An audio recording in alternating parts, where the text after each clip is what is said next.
Welcome to On the Chain with Jeff and Chip. Hey, this is Chip. Welcome to the Roundtable. This is my co-host, Jeff. He's on one side or below me. And we've got an amazingly special guest today. We have Lee from S.P.Q.R. Lee, welcome to the Roundtable. Thank you for the invite. Absolute privilege to be here with you guys today. Let's not overdo it with the privilege, okay? But I'm just kidding. Let's not go that far. Let's not talk crazy talk. But let's get this party started. So these are weird times, Lee. I mean, what's going on right now? I mean, what's happening where you're located with regard to this the V word, the cerveza virus, which we call it here? Well, basically, we seem to be sat on our thumbs a little bit, and it seems to be given out in phases. So the last phase which happened was that they closed pubs, bars, restaurants, those kind of things in our area, well, in the UK, and closed schools on Friday. I'm expecting probably some kind of lockdown within the next week to two, just based on what other countries are doing. How about your end? Well, Jeff and I, surprisingly, are pretty close to each other. We're about maybe, what is it? Well, Jeff drives pretty fast, but it's about a half hour maybe. Yeah, about 15. Jeff likes to drive quickly, so. No, it's about 30, 35 minutes away distance. Yeah, it's interesting over here. Like, we were talking about before we got on the show that, Chip and I were both saying that we've never seen so many people out on the streets. I think it's crazy, so at least it's bringing people together. People are getting outdoors, out walking, biking, whatever they have to do. But it's funny, I still believe, although, we're seeing some of the impact in countries like Italy, we're seeing Spain ramp up a bit. But with all of this stuff going around the world, China reported 4 new cases. They maxed out, I think, around 80,000 at their peak. And now I think they're hovering like around 81,000. Not sure if those numbers are accurate or not. But their big claim right now over in China is that any of the new cases are people that are coming from outside the country. Whereas all these other countries are now, seeing a little bit of an increase or a spike. The craziest part about it, I think, is going to be the economic outcome, because right now we're starting to see things shut down. The question is, like in the U.S., for instance, we're starting to see repurposing of factories. There was an executive order, a law just passed, by Trump in the interim, a Defense Production Act, which allows our factories to be repurposed to wartime needs. So like in World War II, they converted car factories over to tank factories and airplane factories and whatever else they needed. In this case, similar type of fashion, to pump out ventilators and everything else. So at least, we're starting to see that spike. So people that would be in those factories, instead of producing cars, are at least still employed. But we're seeing the same thing in this area with some of the key grocery stores, or like Publix, the Publix grocery store chain, for instance. I think it's from Florida to Georgia. I don't know how far up it goes, but they're in quite a few states. But they just announced, and again, I could be off on these numbers, but they were announcing that they needed to hire 100,000 people, or I think that seems like a lot. But it was a significant number of people had to be hired, for what the needs in the grocery stores, for the stocking, the transport, delivery, and everything else. So I'm not sure of the exact number, but so that's a good thing too, where we're starting to see people realizing that you can be adapted, if you're taking people out of the service industries, especially in this area where you have the hotels and the bars and the restaurants and a lot of tourism heavy businesses, and you're able to take those same people and push them, and keep them employed, but turn them into delivery, which I think is important, times like this.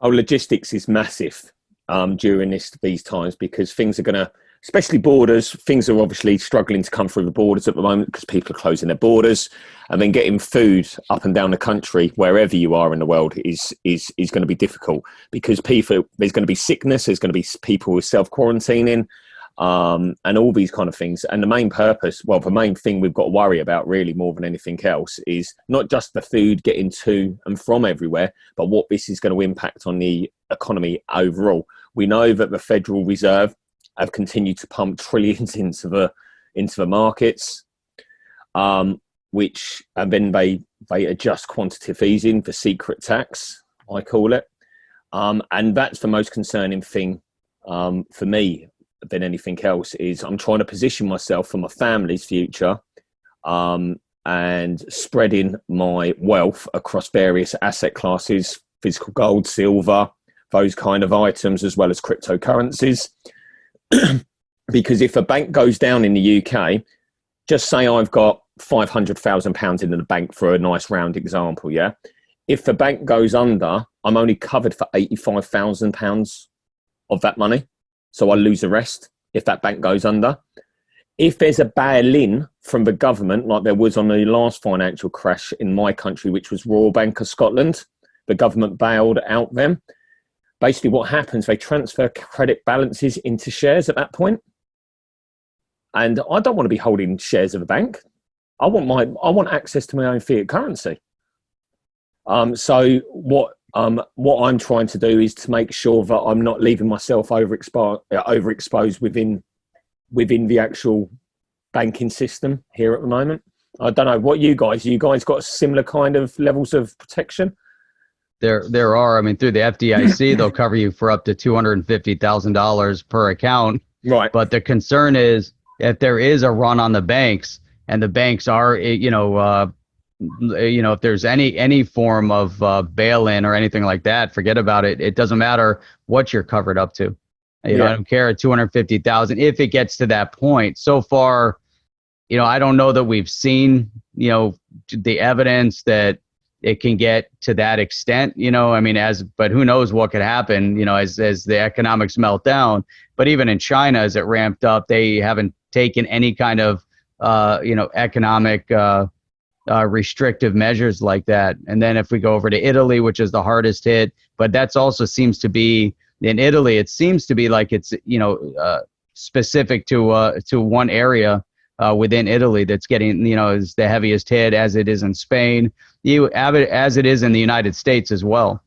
So we're seeing New York, California, and Illinois and Washington all taking more restrictive measures. But it's interesting if you go back and you look at, state policy leading up to that. Why would those areas be the hardest hit? Based on maybe inflow of Chinese, coming directly in from China, or whatever the other impact might be. And then how is the shutdown of those specific states, right, going to impact our economics? And that's, I think we're just seeing the beginning of it. So my concern to that point is, if you have money in a bank, what does happen to it if a bank becomes insolvent? And then you have all this other turmoil going on, and the government's talking about all these other bailouts. Your FDIC coverage is really, it's going to be on the back burner. You're not going to be at the top of the list. You're going to be at the bottom of the list potentially. Exactly. Yeah. I don't know. Lee, I want to ask you a question. I want to kind of go back to what we were talking about China. So how is it that China, who has 1 billion plus people, let's just say that, had all these 80,000 plus cases, now this thing it's almost like it launched it into the world, right, with furious power. How is it that they don't have any cases? Is it that we don't trust what they're saying? Is that the truth? Do they have the antidote to something that may have been created? I mean, what do you think's going on there? Everybody's going to have a different opinion on this, but this is my opinion. What astounds me is that China was completely locked down, and they were forcing people to stay at home. And then we've got the same situation happening in Italy currently, but there's more deaths in Italy than there is in China. And we know how these cities in China are overpopulated. So if a disease or a virus is going to spread rapidly, it's going to be in overly populated areas. So I do not trust the numbers coming out of China. Just do not buy it. I can't see how Italy has more deaths than China, unless we all know that viruses mutate. So if it becomes secondary, does it get worse or does it get less? So it could be that. But my suspicions, and based on China not being overly trustworthy in the past, I don't think they're true numbers. I really don't. And especially all the stuff we heard about, like, do you know, like the morgues were kind of oversubscribed during these periods? How many deaths have actually China reported? Do we know that? I don't know that we have. I'm trying to find it. Yeah, the deaths Let's try and find that and compare it, yeah? Because then if you look at the numbers, I'd imagine, 8,000 the maximum? Because the death rate was like 3.5%, wasn't it, to virus? And was there 80,000 cases in China? That was it. I had a graph that I had pulled up earlier, and now I'm not finding it again. But here's the latest update. Supposedly, there's 316,000 cases and 13,597 deaths, from this. You have 95,000 recovered. There's the total cases increase. Let's see, this isn't breaking it down. Oh, here we go. China, 81,054, 46 new cases, 3,261 total deaths, whereas Italy has 4,800. And then the U.S. has 348. See, I don't know about you guys. My sister's actually my sister's actually got coronavirus currently, and I only found out the other day, funnily enough, yeah. Wow. And she's got cold flu symptoms, etc., self-quarantined at home. But all she did was ring up 111, and they self-diagnosed her over the phone. How many people are doing that through the country and actually not going into a hospital or doctors? And these are not official numbers. I'm not buying it. I'm really not buying it. What kind of medication is she on? Nothing. Just basically at home. It was high temperature, so your normal medication just to kind of keep your temperature low, really. Like if it was my son who got, let's say, the flu and he had a temperature of 38, 39, I'd give him Calpol and it would bring his temperature down and we'd manage his temperature, right? So that seems to be, she doesn't seem to have much of a respiratory kind of issues. Yeah, she's got a bit of a tight chest, but that's about it. But how old is she? She's probably about 30 and generally quite healthy. So like they've said, they don't think that it's going to affect a young person as much as it would do, let's say, a baby or an older person with underlying health issues. So yeah, I don't know. My opinion is China's figures aren't, I don't know about your guys' suspicion, but they don't seem right to me. Well, here's the suspicion I have. So I look at it like just when you're looking for something to make sense, right? You're looking for somewhere in your head to put it, right? You're like, okay, so one of the things we hear is like in December, then you hear countries, some pretty top countries, U.S. was included in that group, but there's a bunch of countries, Germany and some other countries. In the EU, they reached out and said, hey, I think the UK too, hey, we'll send some of our top people to come help you with this, right? And they're like, no, we're cool. We got it. This is not a problem. And then you get the WHO, the World Health Organization, puts out a tweet on January, I believe, 14th that says, the virus, it turns out, wasn't transmitted human to human. This is January 14th. The World Health Organization, another bunch of people that I do not trust whatsoever. No. But what I'm thinking about, I look at this and they say like, oh no, we're fine. And then cases, because nothing happened, and back then they were trying to impeach Trump, the Democrats, and Trump was trying to close the borders down, and then they called him a xenophobe. You're a xenophobe. You're a racist. You're a hater. And he was trying to close down any traffic coming in from China at the time. This is back in January, early January. And I look at, there's a lot of criticism of, Boris Johnson too. He's like, didn't react quick enough. And then Trump was like, didn't react his initial reactions were like tepid at best. But I also you got to look at the messaging too. The messaging that was coming out of this early on was like, not too big of a deal. And China coming out saying, we got this, not a problem.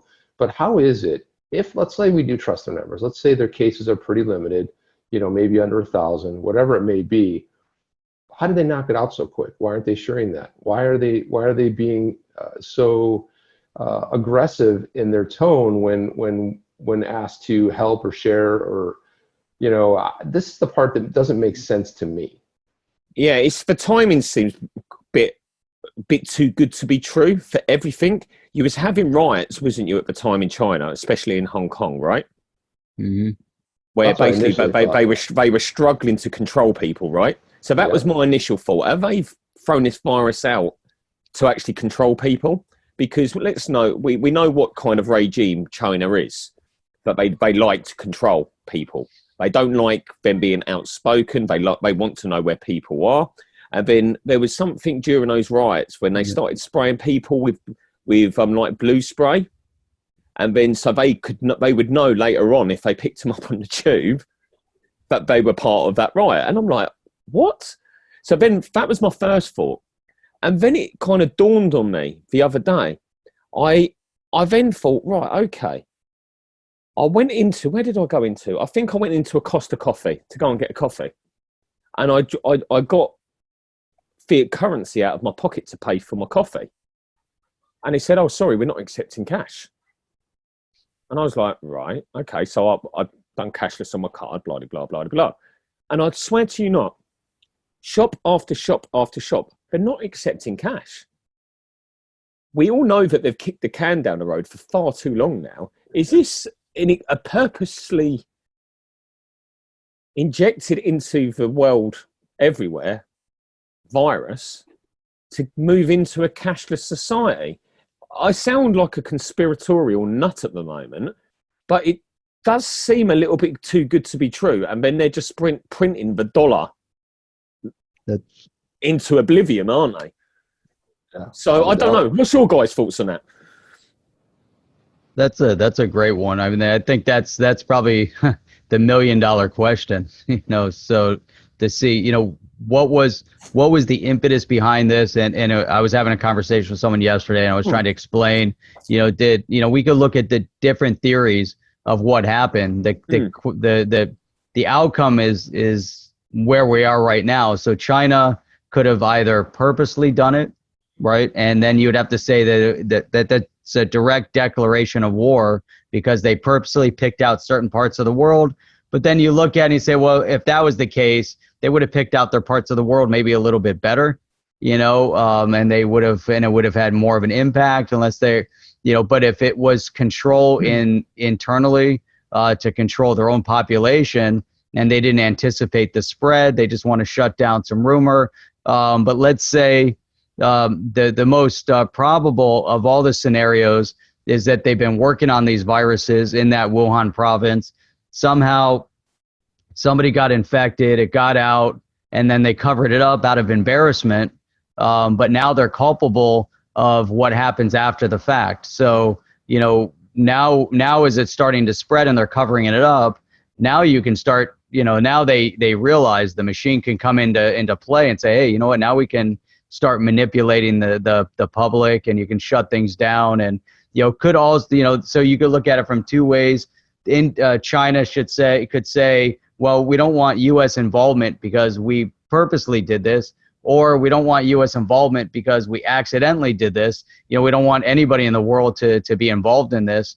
And then as you extrapolate this out, what doesn't make sense is that, like what Chip was saying, is that when you have a densely packed population, and they're talking about the densely packed populations of cities like New York City where everyone's stacked on top of each other. But at least in New York, you have a couple inches of space. In China with 1.3, 1.4 billion people, you don't have those inches of space. And it's filthy over there. The air quality's bad. But how does it that you're maxed out at the 80,000 without an antidote? And also, how is it that since your borders are right there with India, how is it that India has 360 cases? They have and 28 new cases with 2 deaths from this, and that's it. They're like 0.3%. And then Russia has 306 cases total, no deaths at all.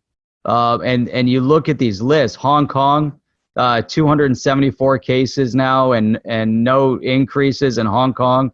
So if they were purposely trying to shut down and silence Hong Kong with a virus, it's not going to work with those numbers, so it's just really bizarre. In the region around it is not being impacted. But then you come to, where you have a lot of travel in between the Wuhan province and other parts of the world, Italy, direct flights from Wuhan into that region of Italy, so you see a definite spike over there. And the way Italy and the open borders and the migration of people from Italy to Spain and other parts, around might make sense. But you start looking at these numbers in Europe and, it starts not making sense, and then you start seeing the numbers in Germany and the US. And I mean, none of these numbers really correlate. They don't make sense at all. I'm not a virologist to say here's how it's going to spread.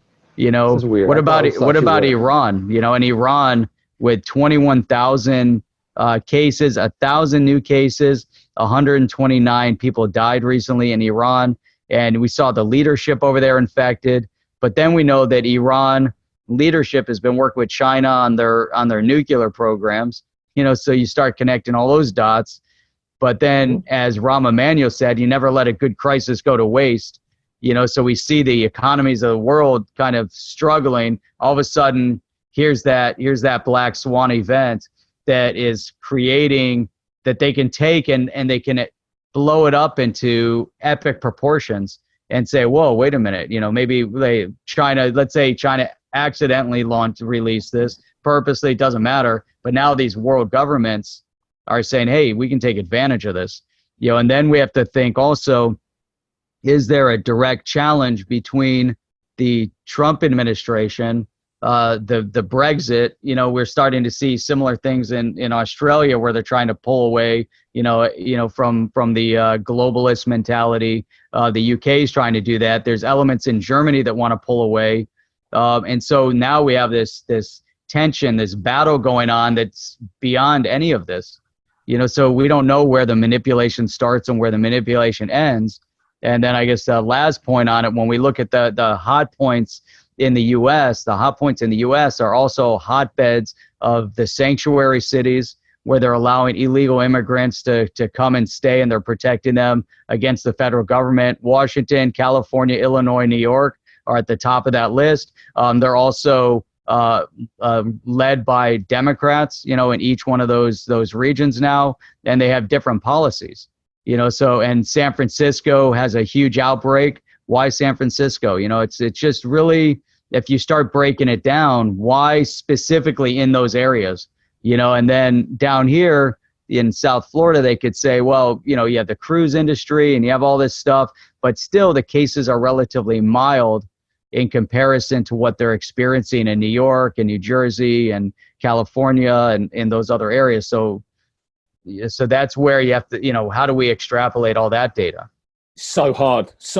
And the thing is, because there's manipulation happening at some level, either the numbers which are being reported aren't correct, or they're taking advantage of this because they're like, right, okay, we know the economy is basically waiting to collapse. We could use this as a blame like you say, rather than mismanagement on our behalf. So let's use this as an excuse. Or it could be, right, it could be targeted because some areas, like India, as an example, you said like low numbers in India. It should spread through India like wildfire because it's not a very overly hygienic country, right, in general, because there's a lot of homeless people and stuff like that. So surely it would spread through there like wildfire, which I didn't know those numbers, but now you've told me, I'm like, a bit it's staggering. 360. That is staggering. 28 new cases. That's amazing. If I go to India, I'm sicker than a dog, right? I can't have the water. I can't eat the food. I can't eat. So, I do think there's a toughness with Indians. I think they're pretty tough as a race. I mean, just a culture, man. I mean, like some of the stuff they're just tough. They're badasses. Let's just say that they're badasses and they're not gonna, and let's hope, because I would like, we don't want to have 1.3 billion people now next door somewhat infected. I wanted to, so we put out a tweet yesterday asking about questions. Berthold put out a question, and it's circling back on the Defense Production Act. It was signed by Trump on the 20th of this month. His question is, could this give the U.S. government the power to take over Ripple's XRP holdings for the good in the U.S.? What are your thoughts on this? That's a hard question, but it's a good one. But I don't know. I'm on the fence with it because, like Jeff was saying earlier on, it's really more about, for me, it's more about people coming together and businesses coming together. Like in the UK at the moment, like the big shopping centres in the UK are Tesco's. You've got Asda's, which is the Walmart version over here. You've got Morrison's and you've got Sainsbury's. So they're kind of the big ones, which, let's say, the mid, like someone who can afford to live would go and shop, basically. Yeah. So your mid-level income kind of people. And basically what they've done over in the UK is basically they've said, look, right, if a supermarket needs support because they're overly busy, then basically if you work for Asda and Tesco call you in the morning because they're short through sickness or self-quarantine or whatever, they can basically, you work for the supermarket as a key worker. So basically they can move you to any site working for any company who needs the resource.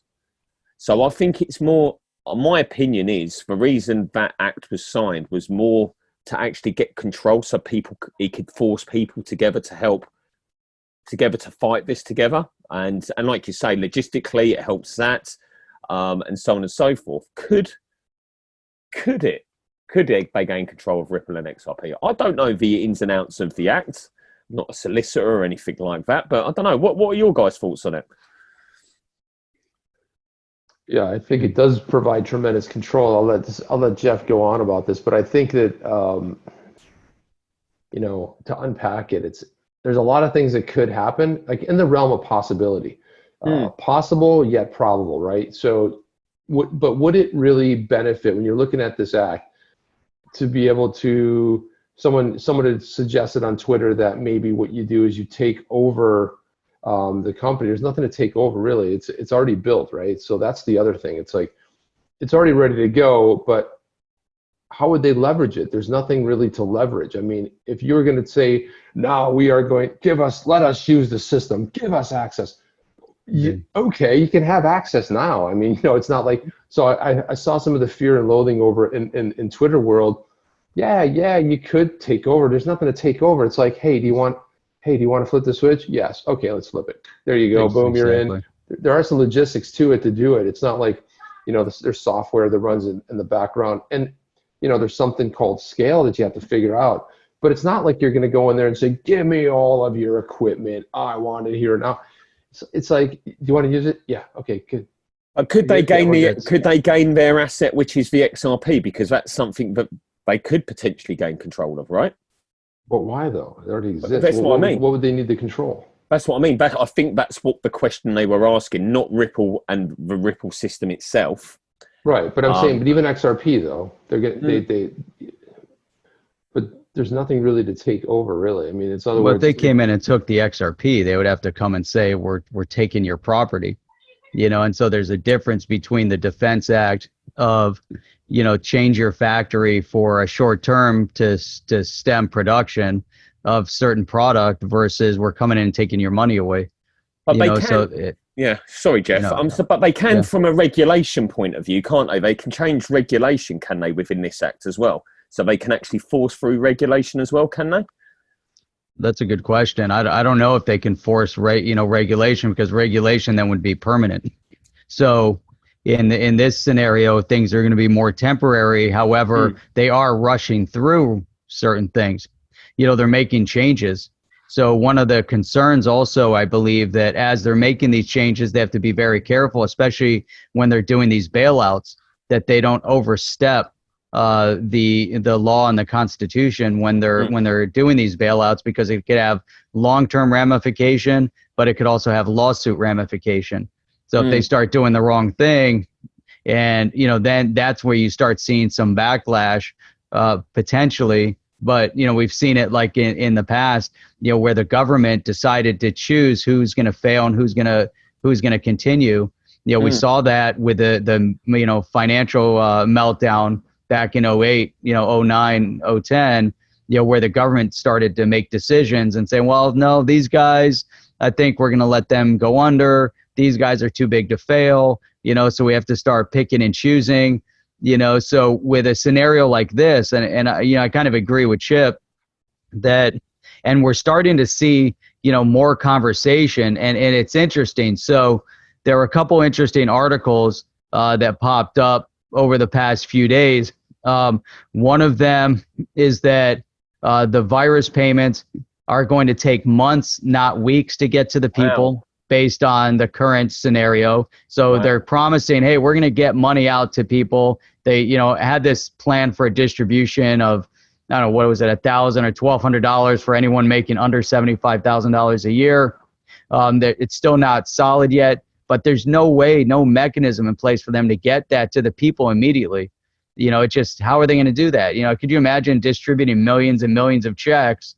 How are they gonna make that happen? I mean, even with the tax, with the IRS, when you get your tax refund, I guess that can be put right in your bank account. But that means that people are going to have to go and submit something, a form, or they're going to have to go online, and who knows? It still could take, it takes time to process and do everything that you have to do. So there's lags, and then there's red tape and everything else. Assets.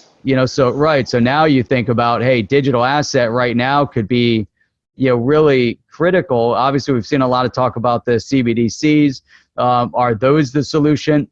They don't even have anything in place. So are they going to wait a year until they create something? There's a lot of focus, I think, in the U.S. now also on the remittance, on the movement of currency. So that's something to consider. Right now, they're talking about, can they potentially even move towards remote voting, which the only mechanism right now, I think, in place for remote voting should be in a blockchain environment with full transparency. So so there's discussion about the remote voting, not so much the blockchain, aspect of it. And then I'm trying to, so then, if we start pulling all these pieces together and say, okay, what is the government all about at this point? We know that Ripple has been, meeting and lobbying government on a regular basis. So it's not like they don't know who they are. They definitely know who they are at this point. They need a solution. They need all these other mechanisms. We go into this remote society, just like Zoom conferencing. Everybody's starting to use Zoom. Well, now they're realizing, shit, we don't want people using paper money. You can't live on credit cards necessarily because the processing of all of that takes time. All these points, does all of that then mean that, the U.S. is going to come in, the government, and say, okay, Ripple has a solution already in place for making all of these transactions seamless, almost, zero cost, almost immediate, fully transparent. That it would make sense that would be a mechanism to start the flow. But to that point, like Chip was saying, there's no reason to take it over. They can just move in and say, hey, we need access. You have to give it to us. All right. We'll set you up as a customer. The U.S. is, but the question, but there's all other ramification to that. But that big point, though, is that XRP that's sitting there, whatever the number is that's currently in escrow, can the U.S. government then come in and say, we need access to that? And is Ripple then willing to say, hey, we want to save the country economically. Here you go. Here's 30 billion XRP. Here's 40 billion XRP. Now the value, but it's in escrow, so we only get $1 billion a month. Or was it 100? It was $1 billion, right? $1 billion per month is launched. That can be adjusted. Yeah. So it could be adjusted, but that's what's coming out of escrow. Here you go. We know that Ripple has been giving money to other organizations. We know what they did for the MoneyGram. I couldn't think of the name of it. Yeah, the money whatever. So Lee, in our country, over in the U.S., So we got some shenanigans going on behind the scenes. We had a few people in Congress. So we had Kelly Loeffler, who we know her. She's a senator out of Georgia. She was the ex-CEO of Bakkt. Yeah. And it turns out that unbeknownst to her, that somehow some stocks got sold off right as this virus was hitting mass impact. And a couple other Congress people, turns out more Republicans than Dems. I think there was three, at least that we know of, three Republicans, one Democrat, selling off their stuff.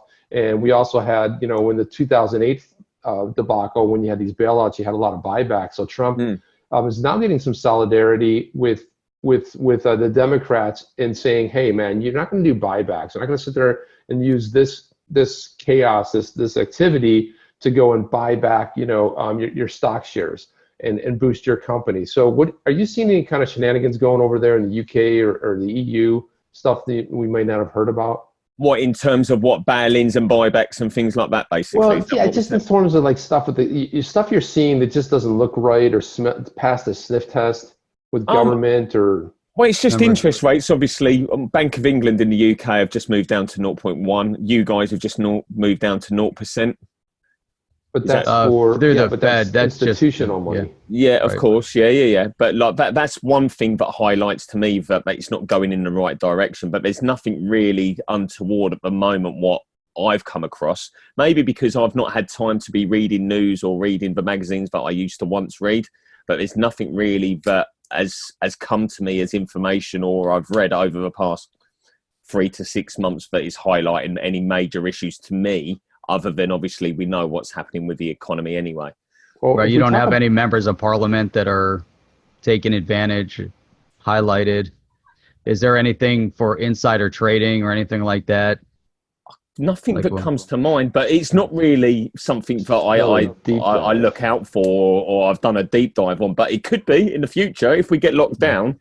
I will be doing some videos, so that might be a subject matter I could cover. So one of the things too is like we talk about dirty fiat. We wanted to kill fiat. We didn't think it would happen this way, right?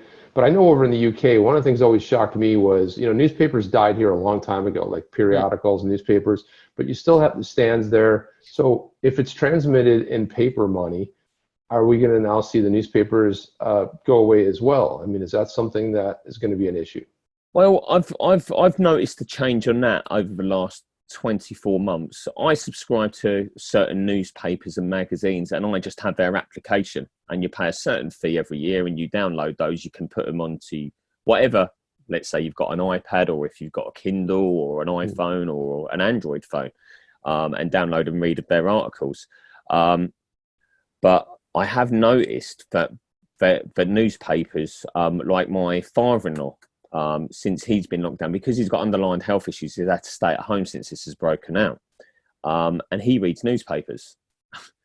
So what I was trying to explain to him, it's going to be easier and it's cheaper to download online. It's more convenient. But the people most affected by this virus, which are the older people, they like to be simple. They like the fiat currency. They like holding a newspaper in their hand. They're traditionalists. So that's kind of a pushback against where I think the world's going, is basically the aging people within the community who are holding on to what they remember. I think it'd be easy enough for us to have our phone and everything be on our phone. And if we walk into the underground, pay for our card, walk in, buy a coffee. And a lot of people are doing that nowadays anyway. But I thought something that come to my mind was, right, okay, just say we went fully digital. If that was actually possible, which I don't think it is. Just say we went fully digital when we did go cashless. How is my 84-year-old nan going to... She doesn't even own a phone. Like, literally, she's got her old phone in her living room with buttons on it, and that's how she communicates with people. How is she going to download an app on her phone and work out how to use it? She's not going to do that. Got to do a video on it. Exactly. Yeah, so basically, there's a couple of ways they could do about it. It's like, do you know, like gift cards? I could see fiat currencies getting transferred to that, and there's a couple of companies that are moving that way, where let's say I don't know. If you haven't got a good enough credit limit in the UK or the United States at the moment, you can't get a bank account, right? So the only way you can get a debit card is if you prepay it. So that is the only way I think that they could move that away. But I still think they will struggle to roll out a fully digital society. What are your guys' thoughts on that? Well, I was going to say, you mentioned phone. I wanted to bring this up. This was disturbing news because everyone knows I love Apple, iPhone, the whole ecosystem. And Apple created, so imagine you take your phone in one day, drop it off and say, yeah, I'm having a bit of an issue with it. You dropped it off. So Apple just released something yesterday saying that I'm sorry that if you drop one of your devices off, you're not getting it back because of the coronavirus anytime soon, right? Yep. So this is like disturbing. It's like so now I'm quarantined, and I have to sit at home, and I don't have my phone. What the hell? This is horrible, Apple. And I'm thinking Apple should step up. Listen, I understand this is a first world problem. I get that, but you can't take someone's device, man. You can't take this little guy. You take it away. Like if someone's sitting at home like this. I mean, they're already bored out of their mind. They're like, right?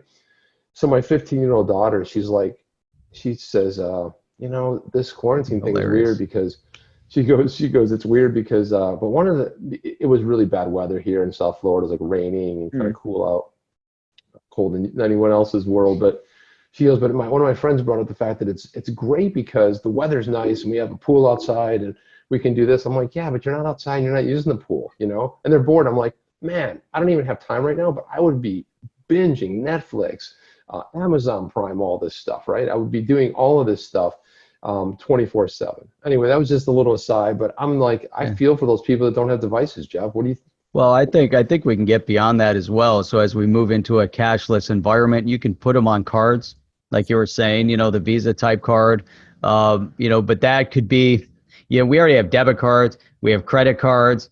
So the idea of a credit becomes more science fiction like, but you have your card and you have your credits. Everything is a digital number anyways. Why not just move everybody over to a debit, type of environment? So we can still go cashless, and we could probably go cashless a lot faster. The question is, I think, comes back to, it's not so much just the fiat currency is as it is the processing and the transaction time and everything else that we know that goes along with it. So when you swipe your credit card, that money doesn't really just instantaneously show up with the vendor. There's banks and there's delays, and that could be 5 to 7 days before that money actually clears.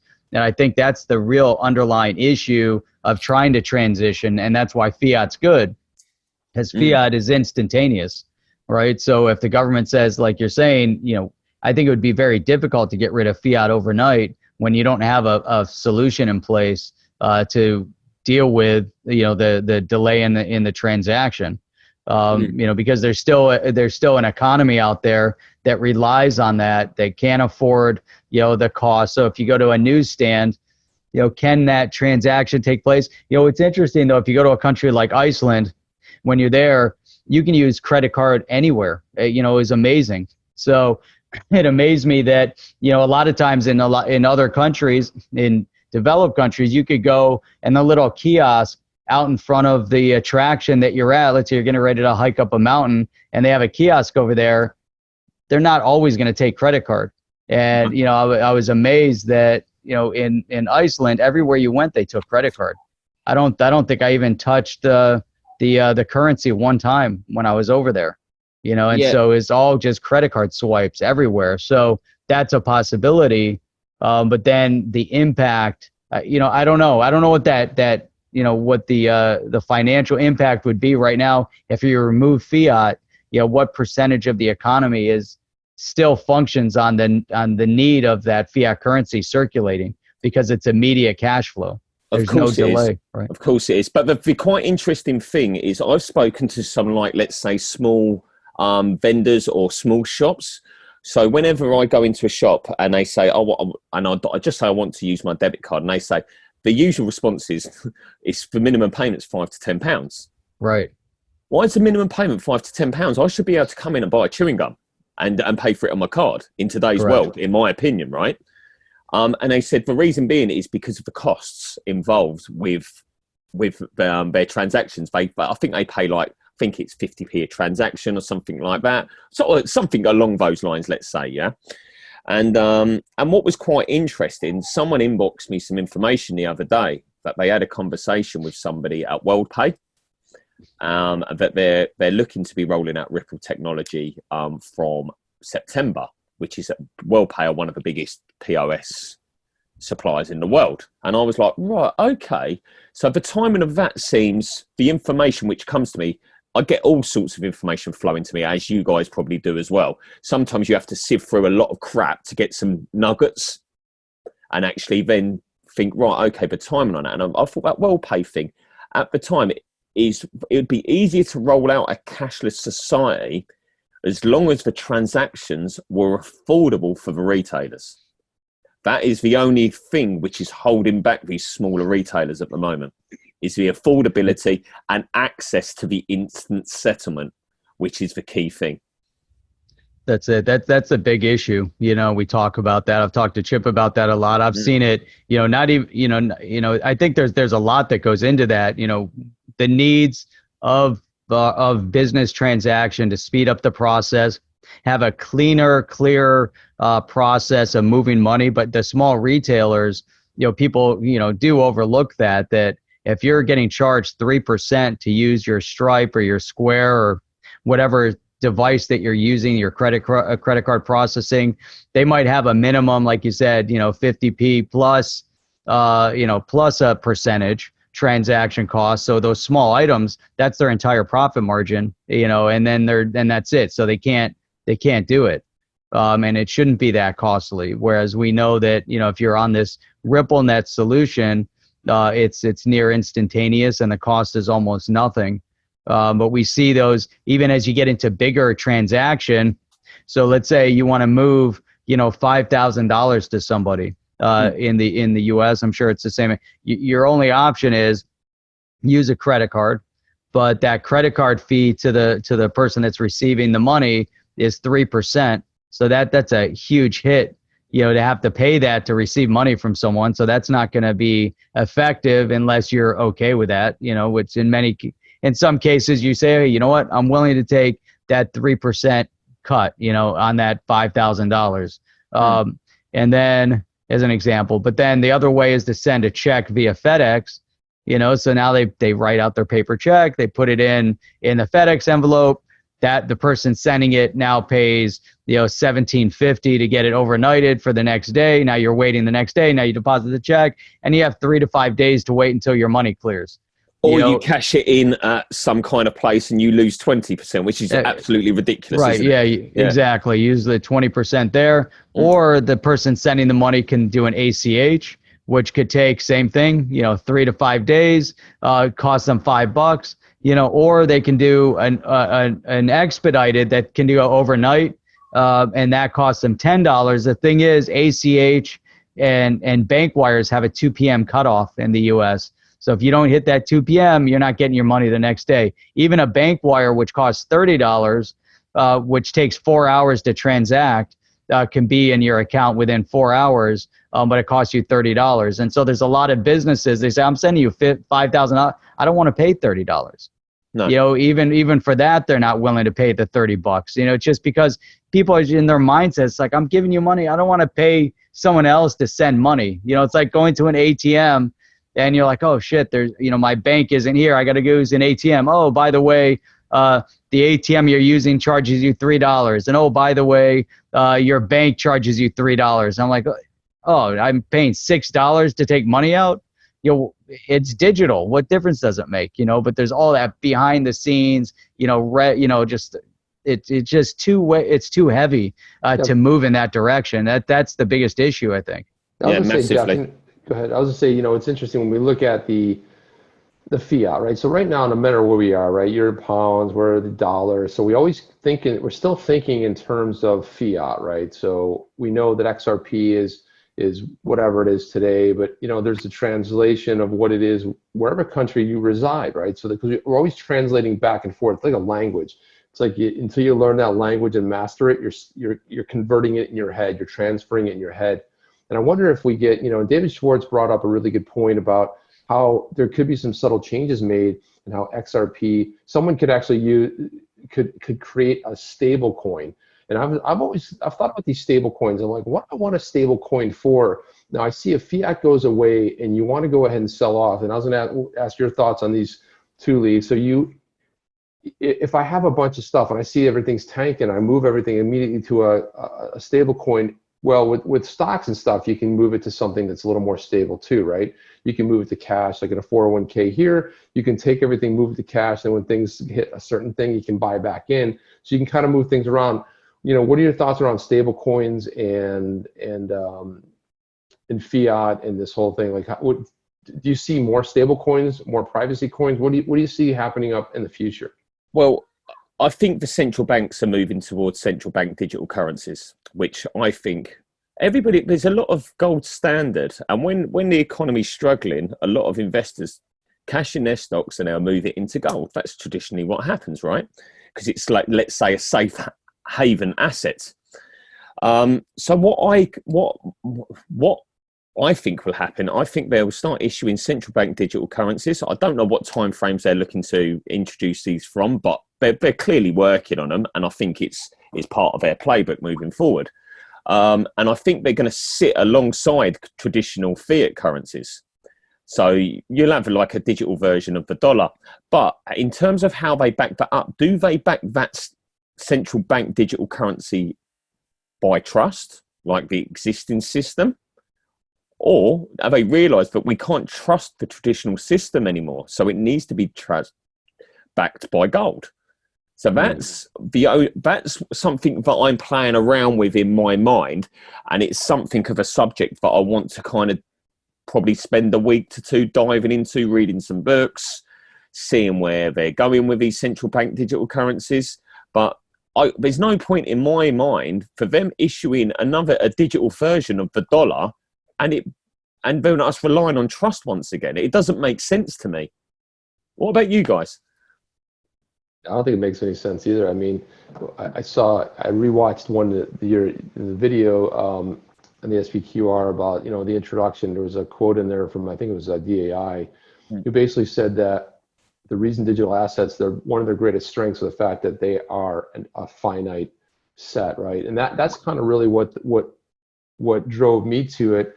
But you go like, well, some people will do a burn off. Like if you get too many coins, you go, let's just burn these coins, trying to maybe look at how that might have an effect. But whatever, I mean, the reason Bitcoin is such a, people look at it as a safe haven, and it is, I guess, if you look in the digital asset space, it fluctuates, but it's had a pretty solid run for the last 11 years. I think that Bitcoin, will reach those mass numbers because they say 21 million total, but I think there's 4, 5, 6 million that are missing, even when you mine it all.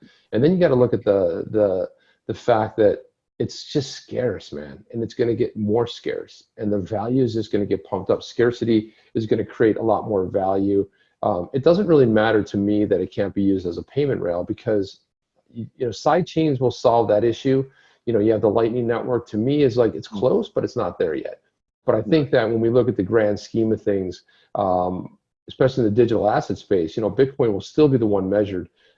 Everything will be measured against. But I don't even like the inference of the whole idea of, because Bitcoin was first, everything that came after it's called an altcoin. It's an alternative coin. You're making an assumption right out of the gate that that's the only coin, and everything else, well, you guys are just the alternate coins. Yes. The alternative. God bless you guys, but let the king in charge over here. But it's the value of how it's going to work. It's gonna go that route. There you go. So, well, that's great. Well, to be honest, sorry, that was my boy going, Dad. Yeah, sorry about that. So I just let him know I was on this. Bitcoin. Well, I got introduced into Bitcoin first, probably like a lot of other people, not as early as you guys did, but probably 2016, 2017 kind of time. Didn't buy any, but what I do before I make any investments, I research the heck out of it, and I make sure that I'm comfortable with putting my money into an asset, right? Like any sane person would. And I was looking into it, but obviously for what it was set out to achieve on the original white paper, in my mind, was to navigate the traditional banking system, right? and take that away. So if you didn't want to transact within that, then don't worry. We've got this new decentralized system where the bankers can't get their dirty mitts on this.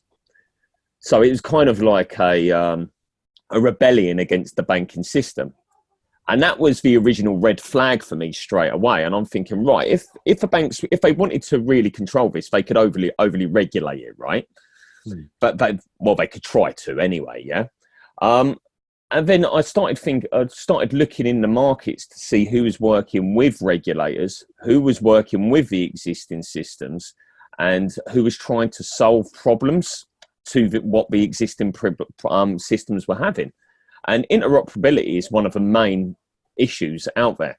And where I see this going in the future is if you've got a PayPal account and you've got Yes Bank in India, you can send money from PayPal to Yes Bank and it will settle and it will go through immediately. In my opinion, Ripple have been laying the rails to actually build the network out, because they need the rails in place first before they can offer interoperability. And obviously with ILP, it is a complete game changer. So I looked into that, and that's what brought my interest to Ripple. I think there is still going to be a case for privacy coins in the future, just because people like privacy in payments. And that was one of the issues Ripple had with the banking network at the time, didn't they? Where I can't remember who said it, if it was Chris Larson or if it was Brad Garlinghouse, who said they went live with a bank. I think it was I can't remember what they were testing it. And they were like, they rang him up and they said, look, they can see all my transactions. They don't want that, do they? They don't want transparency. So I'm not sure. I'm really not sure what way the whole world's going to go. It's about using your own mind and trying not to be manipulated by other people, and just there's going to be a coin for everybody, and there's a coin for so many different use cases out there. It doesn't mean that just because I like XRP is that you're wrong. You're probably right as well. Just exactly. Look at what you stand for as an individual and go with the coin that best suits you. I hold probably 5 or 6 different coins. I hold some Bitcoin. I hold some Ethereum. I hold some X Litecoin. I hold some Hedera hash, HBAR. Some Dogecoin, probably. I'm sure. Dogecoin. I've made money with Dogecoin. Come on. I did too. That's the weird thing. I made some decent, a little bit of money, but what about the privacy though, Lee? Well, let me ask you a question before we get into privacy and regulation, because I think this would be an important, topic before that, but point before that. So imagine now that the central banks start creating their digital assets, right? Meaning that the central bank has a little more control over it. They also might lack a little bit of that transparency. So it kind of foregoes the need potentially for a privacy coin. But then they also say the government from a regulatory perspective says, well, we don't want privacy coins, which is kind of the push, because there's no way of tracking. The biggest issue is KYC and AML. And the big push that we see in the US anyways, which is the foot dragging when it comes to any form of regulation, has to do with the, anti-money laundering, terrorism, the nefarious purpose, utilization of a digital asset. They're still on that thought process, although fiat is the #1 currency used right now for a nefarious purpose and the support of terrorism. But if a central bank then does start rolling out their own currency, or the governments then roll out their own currency, do they have need for any of these other digital assets? I think it's going to be consumer needs more than actually governments and institutional needs. Obviously, they're going to have if they do have their central bank digital currencies, which we all believe in some shape or format there is going to be in the future. What they're trying to do, obviously, with the KYC AML at the moment, they're regulating the exchanges and the fiat off-ramps, aren't they? So basically, if we've got an account with, let's say, Coinbase, or you've got a bank account, or you've got any kind of way you can move that digital asset off of an exchange into fiat currency anywhere in the world, they want to know who you are. And that's the big change I've seen since I opened my first account to an account I probably opened within the last 3 to 4 months. is the massive change that you have to take a photo of your driving license now, your passport. They need to know who you are. So I still think there will be consumer needs for privacy. I really do. But in terms of as soon as you want to move it out into fiat, people are going to know who you are. So it kind of defeats the object of privacy, in my opinion. Yeah, yeah. And so, so as we look at this as well, it's interesting. So, privacy in transaction is important. The governments and everybody else, I'm sure they can, find a mechanism in place to at least protect somewhat. The governments for sure want, they don't want to be transparent, but the people that elect the governments, definitely want the transparency. I think at least in the U.S., for instance, I believe that it's a necessity to have full transparency in the government and for us to know where the expenses are moving to. I think that's critical, even from the local government all the way up. The voting, I think, is going to be critical in the blockchain for that same reason. As far as technology, I agree with you. I think that there's a lot of use cases out there for the different digital assets that the central banks aren't going to be able to conquer. We go into a gaming space. You're not going to use a central bank fiat currency, even if it's digital. You're not going to use it in the gaming environment. It's just not going to function. So you need that game, and the gaming space is probably going to blow up, soon in that space, for that. So there's so many different mechanisms, and we could go on and on about that. But the one thing that I do see is that as you start, like the JP Morgan, they try to have their digital asset and keep it within their little network. But if each one of the countries do pop up with their CBDCs, then they still have a need of moving them, and transacting between each other. And those are the rails that you're talking about, like with RippleNet, what they've been working on all this time. And it's even more seamless. Forget about the fiat aspect, but if you're moving a USDC or whatever it's going to be, I guess there is a USDC, but if there's a US dollar central bank controlled US dollar, then in that case, they're going to have to move it somehow. If they're sending it to the UK, that's where the RippleNet technology becomes important. Am I wrong about any of that, or is that what are your thoughts? No. And it's quite interesting. What it leads me on to is a subject matter that has been a conversation I've been having over the last couple of months at different levels with different people. Was talking about de-dollarization, and obviously the world's reserve currency is its status at the moment, right? And we were talking about moving money cross border.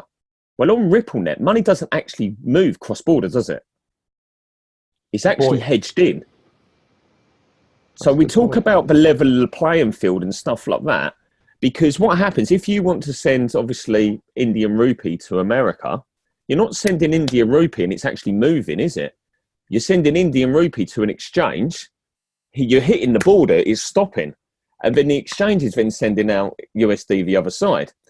So if anything, it removes the need for a world reserve currency, in my opinion, because people can trade and control their own currencies. Right. That's a good point. But then what it leads me on to, do you know when we were talking about the Defence Protection Act earlier on about controlling the system and stuff like that, yeah? Well, the biggest settlement system, which you can use via SWIFT at the moment, is CLSnet, right, yeah? Well, it's bank-owned. SWIFT is bank-owned. So I'm thinking, right, okay, what are they going to want to do with Ripple? If they roll this out, they're going to want some kind of form of control over the network. So what we're going to, in my opinion, we're going to see is that form of control is either governments running the majority of validators, so they have the voting rights on the network, or the banks will. So even though it's decentralized, they can still kind of control it to a certain point. And that's what I think could happen in the future. I don't know what your guys' thoughts are about it. The validators, that's a good point too. They're going to have to run validators. They need to have control over the network. I think that's another big issue that the banks have and the governments have. I think with providing some form of regulation is that they don't have control. So having them act as a validator, and then it becomes more much more decentralized. But I guess the governments are also going to have to agree that they can't have centralized control over everything anymore either. You know, you can still have somewhat of a centralized control and freedom of your currency. So obviously we want the governments to have currency. But there has to be a different mechanism in place now as well, because in the U.S. we know that that's even broken. That obviously the federal government can print the money, but there's another entity that controls the ebb and flow of the money, you know, which isn't a government entity, you know, and so that has all sorts of ramification with a current system, which based on, you know, what we're talking about, I think the structure would have to change unless that third party entity would then control all the validators, you know, and that's another possibility. Exactly. And then listen, I wanted to wrap right here. So Lee, you had a point. We're going to head over to the after show. You had a nice point you want to discuss further. You want to just tell everybody what we're going to discuss on the after show? Well, basically just the most recent appointment of Brian Brooks of the controller of the currency. I just wanted to because it kind of just seemed like a subject which would be suitable for along the lines of what we've been talking about on the show. And I just thought it'd be a great after topic to discuss, because it's that's a nice one. Yeah, that's a good one. Why don't we? So everybody, listen. I want to give you a big shout out. Thank you, Jeff, and I thank you, Lee, for coming on here. We're trying to organize this, and I know we've had some schedule conflicts, but thank you for joining us here today. Jeff, anything in closing? Yeah, it's Lee with S.P.Q.R. or S.P.Q.R. Can you tell us that, Chip? Yeah, it turns out that they're not even. I couldn't even blame the keyboard because they're apparently on both opposite sides of the keyboard. You guys, what we're alluding to is I put out a tweet on the OTC channel, and it turns out that I was like, I know the problem is the K and the Q are next to. Oh, they're not. They're about as far away as they can be on the keyboard. So I don't know. Maybe I always thought of it as speaker. I was like, these guys are clever. They came out with speaker, and no, it wasn't some old Roman, currency thing. No, they're speakers, man. This is brilliant. Speakers. That's right. That's why when I saw it, when Chip sent it over to me, I'm like, hey, yeah, that makes sense. It looks right. That's good. All good. Then Jeff was harassing me, joking, kept sending it to me. I'm like, I sent it to you, Jeff. He's like, yeah, it did look good. Well, at least we could set up a new channel called S.P.Q.R. Speaker. Perfect, right? That's right. That's the alt channel. You have the regular one. That's like the altcoin. That's the alt channel. So there you go. Like it. By the way, we have another channel. And you get to speak. Way, if you go down below, you can see the other channel. You can always go to onthechain.io to learn more about the contributors. And we're going to be expanding that site. So you're going to look for some pretty cool things happening over there.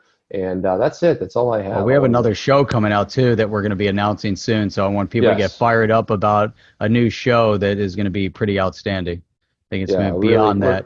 So we got another community member that dropped some beats for us and some other things, and it's going to be awesome. Yeah, it's going to be something fun. So we'll keep an eye out for that, and we'll be announcing that in the very near future. Lee, anything in parting? No, just thank you for having me on. It's been really enjoyable. Some great conversation topics, and I've thoroughly enjoyed the discussion today. So thank you for having me on. Yeah, thanks for being here with us. We'll see you guys on the after show. Walk on over to Coil. Over there. Link below. Go through there. All right. Through that window. See ya. First. See ya. Are you down with OTC? Please like, subscribe, and click the bell to be notified when the next video drops.